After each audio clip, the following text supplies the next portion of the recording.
So this is what you can expect when you start to register your account. We're just going to talk about a few things that you can expect. It's not that difficult. So you'll be asked to put your full name and then the account name. The account name could be your company name or your personal name. Then you agree to the terms and then you click continue.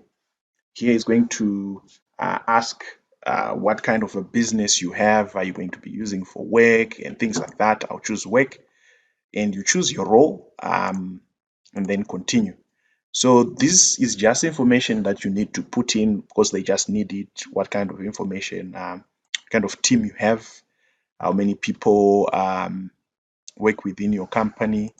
Then you click that. You also need to find what you'd like to manage at that particular time. So you just click continue and choose what you want to focus on that particular type of business that you are doing so that it customizes, gives you options that you can make use of when you start with it. So don't worry about when you choose this that it might break the system.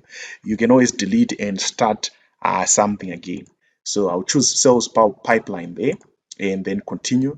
There are many other things that I might need: managing the projects, managing my task, resource management. Uh, then also it's for their internal information. How did you hear about us? Well, it was more for social media. So once you do this, you have now done the process that you expect to find at the start. It's not very complicated, but it will then create certain information that you can make use of when you start to have the business. You can also invite your teammates there. I will invite a teammate so that we can make use of that as an example. Right here, I'll just add that team person as a member. So I'm just going to invite the person there.